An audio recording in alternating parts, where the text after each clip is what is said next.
Hello, everyone, and welcome to this new edition of Message of Hope. And today I have the pleasure to be with Denise Pink, who is also a coach and also an author of Through My Eyes, a glimpse beneath the surface of an ordinary life. Welcome, Denise. Thank you. Yeah, it's good to be here.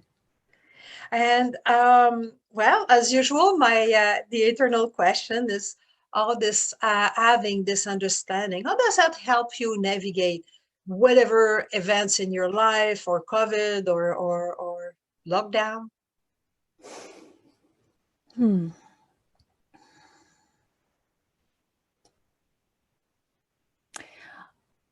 It's quite difficult to put into words, really, I think, for me personally.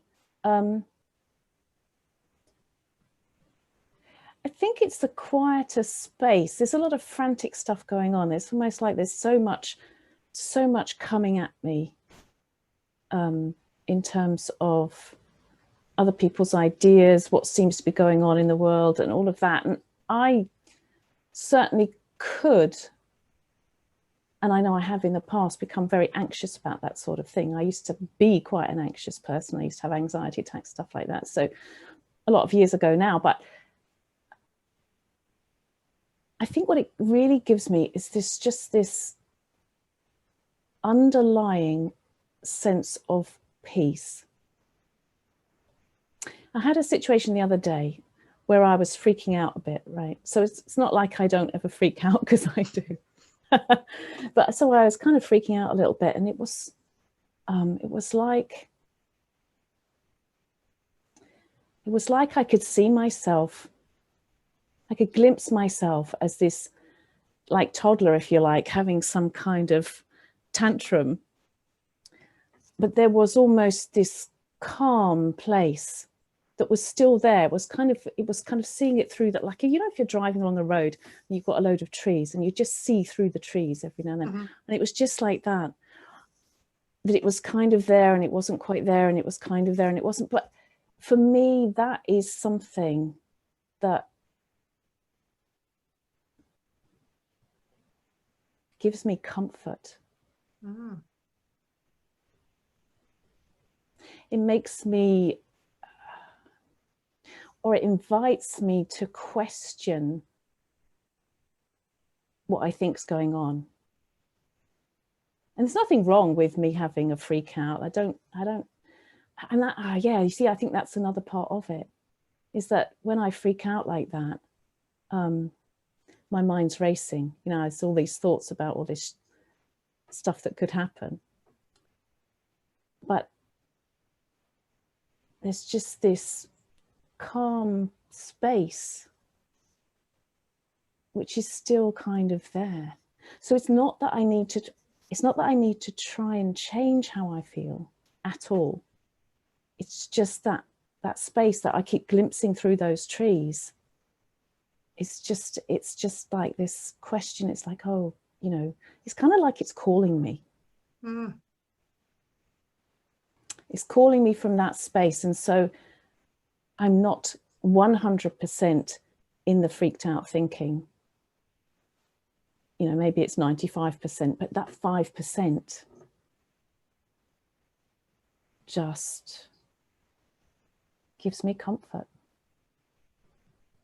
Because we still remain human, no?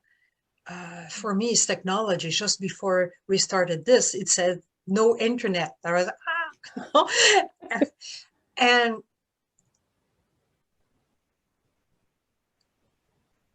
but the thing is, we go back to our center much quicker than somebody else.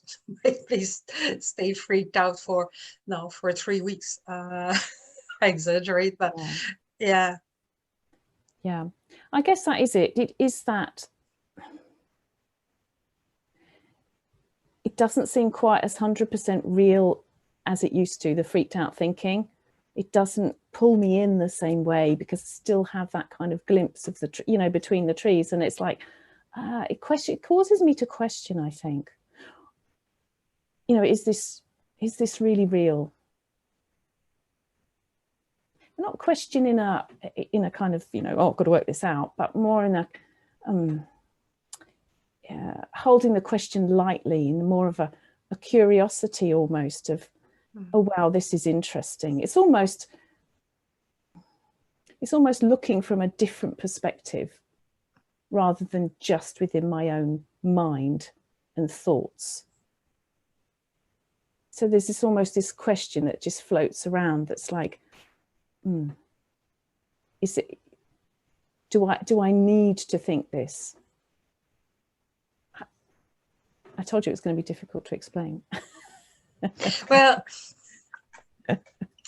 I know what you mean, because there was this, on Christmas Day, I had to go to someone who lives an hour and a half away to supervise a visit between a mother and a son. And because it's a member of my family, so that's why I was asked to do that. And at first I was mad. I have to drive 3 hours and miss my Christmas stuff. And then after 15 minutes, well, I had nothing else to do that day. No, in a sense. And that person needs it. And anyway, so I came back to my center and questioned, like you said, the reality of everything. And I came back to my center. So instead of being mad now for a few days about the situation, I just came back to my center. And it was much easier to go do whatever I needed to do. So I have an idea of, you look and does that really make sense? And come back. I think that's it, isn't it? And it's like, it's almost like there's a choice. I sometimes feel like there's a choice point where I can feel myself going down that road of, I'm going to say freaking out. I don't mean that in a horrible way, but that's how I think about it. It's like, I'm like, oh God, what if this, what if that? You know, I can start to go down that path, which leads to the place that, you know, where it just gets you deeper and deeper into the forest, really. But it's almost like there is always this whisper of, there's a choice here. It's always that whisper. And I don't, to be honest, I don't always listen to it. And I gallop off into the forest, like, you know, and there I'm gone. But if I listen to it, it's like there's this whisper that says there's another, you know, you could take the other fork. You don't have to go into the forest like that. And for me, if I listen to that whisper, then I can literally sometimes just end up like laughing at the whole situation, because suddenly it becomes really funny. And so I think the possibility of change is there, but that's not something that I'm doing. It's not a doing. It's a recognition. It's a realization that that path leads into a forest and I don't need to do it. And I think it's beautiful the way you said it. It's not a doing. Because when you force it, doesn't work either. So yeah, I mean, I've been in this, like, what people would call not in personal development anymore, but I've been around that for so many, many years. And there's this idea that, oh, you have to, you know, you have to be positive and you have to change and you know, you have to really, and what I'm experiencing now is that actually that's not even it. It can be effortless, that there isn't a doing at all. It's like almost like a remembering or a realization. And everything, and everything just drops away, you know. And then suddenly, suddenly I don't even know that there's time and suddenly involved, but then I'm just there, and maybe the whole thing will be funny, or maybe I'll just feel relieved, or maybe I'll just be like, oh, okay, and carry on with something else, but it's not a doing. Yeah, and remembering. Yeah, I like that. Remembering who really we are, which is peace. As Jack Prensky says, peace and love. How does he see that? All we are is peace and love.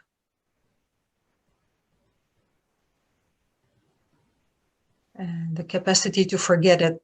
Totally messed up the quote, but I don't remember it either, so it's okay. But yeah, that's it. Yes, remembering. Well, thank you very much, Denise, for your time and your wisdom. And if people want to know more about you and find you, where can they find you? Well, they can find me at my website, which is very simple. It's www.denisepink.com, or I'm on Facebook. I've got a Facebook page there, Denise Pink Coaching. Yeah, that's probably, I'm on LinkedIn, but I don't really use that very much. So those are the best two places to find me. Well, thank you, Denise, and Happy New Year. Thank you for having me. Happy New Year to you too. And that's all